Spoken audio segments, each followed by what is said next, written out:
Hey, everybody, it's Coffee with Mick, banging out a discussion about whatever I want to talk about in the moment.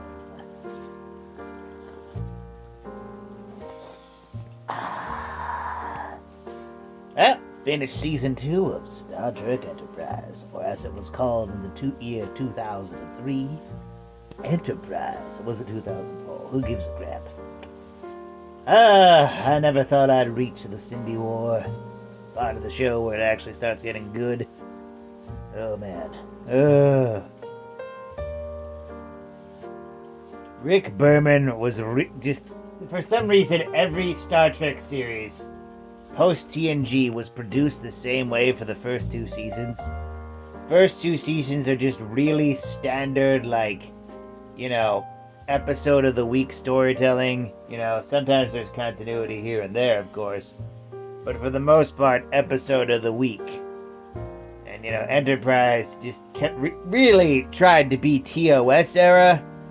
But much like with Voyager, Rick Berman tried to recreate TOS with a different premise. And it didn't work here.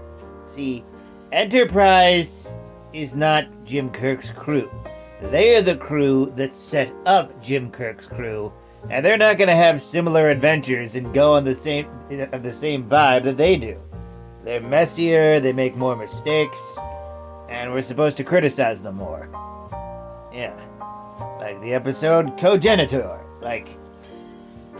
So many people will blame Trip. It's like, oh, well, Trip has to face consequences, but Archer made just as much of a fumble as well for not giving Charles amnesty. Yeah. And whenever anyone brings that up, people will say, oh, well, what was he supposed to do? Go to a big firefight with this heavily armed spaceship? And to those people, I really gotta say, you were giving that episode way too much credit. And you were putting more effort into it than the writers were. Because Archer never actually brought that up. He was thinking about diplomatic relationships the entire time with this race of slave owners that are post-warp. Society that has figured out technological advancement to bend the light to travel at hyper-fast speeds, yet still feels that they can subjugate races. They're basically Romulans, but nicer. Yeah, shit, that's what the Vizians were. They were Romulans, but nicer. And that's kind of...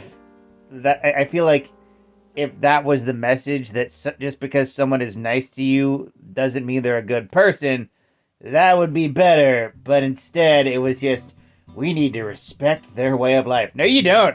No, you don't. You need to respect their laws, not the horrible choices they make. And I wish that was the lesson that we learned.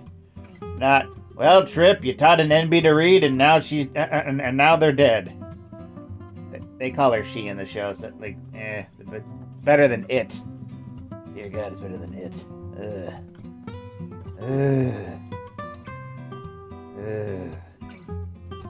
That was an awkward episode. And probably not the most awkward episode in season 2.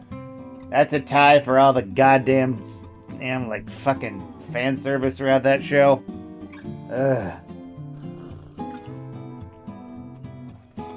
By Lower Decks, we can make fun of it, but when it was going on, it was really objectifying. And of course, the infamous scene where Hoshi loses her shirt trying to go down a catacomb or something. Fucking why? Ugh. Man, oy. Yeah. There were good episodes here and there, they did the Klingons pretty well, pre-TOS, basically a society honorable and word only, kind of more obsessed with status and everything, enforcing laws on others, or just even coming remotely close to their space. Yeah. Also, why is it that people complain about the Klingons in Discovery being not honorable, but no one complained about the Klingons in Enterprise? Yeah,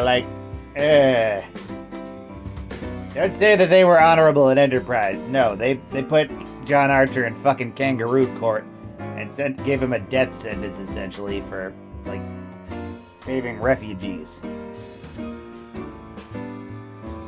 It was a long way to go before Worf and Martok, I'm just saying, you know? Ugh.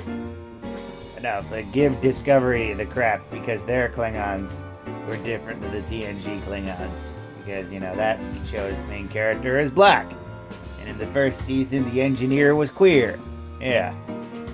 Ugh. Somehow more woke, even though in season 1 of Discovery, they actually tackled social issues a lot less than previous Star Trek shows. I say less, they still did. Like, for example, when they went to the Mirror universe, they were exploiting the sport ores as a resource for fuel, not realizing that it's not a completely renewable resource.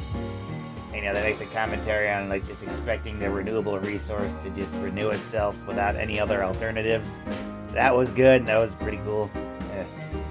Enterprise, there was a lot of, I want to clarify, there's a lot of good episodes in the first 2 seasons, but there's also a lot of dumb ones that really make it hard to get into, especially if you are a feminist or just a woman or just knows people who respect women. What does that mean? Or just respect women in general, even if you don't consider yourself a feminist. It's pretty gross at times. Very gross. Also, there was this very thankfully killed story arc where Archer's attracted to T'Pol, and yeah, it's like, you know, with Chakotay and like Janeway, you know, they were a lot closer in age, and also, like, Chakotay was pretty much commander in name only. He was like the captain of the Maquis at first, and then, like, yeah. Why did they never bring that up, that Chakotay was technically not really Starfleet? I mean, that could have given them an excuse to hook up. It would have made more sense than Chakotay and Seven. But Archer and T'Pol, no. No. Creepy. It just doesn't work. Ugh. Also doesn't work that time Malcolm got with that Vizian engineer. What the fuck was that? Remember that in the same episode, Congenitor? Most worthless C-plot ever. Yeah. This has been an Enterprise-based Revamble. Review/ramble. Seasons 1 and 2 combined. 750 out of 1,000,000 hamburgers. That's a lot more fair than I could be, because there's a lot of dumb shit in this season. Seasons. Yeah, but could have been worse. Hope you enjoyed this Revamble, and I hope you have a moment.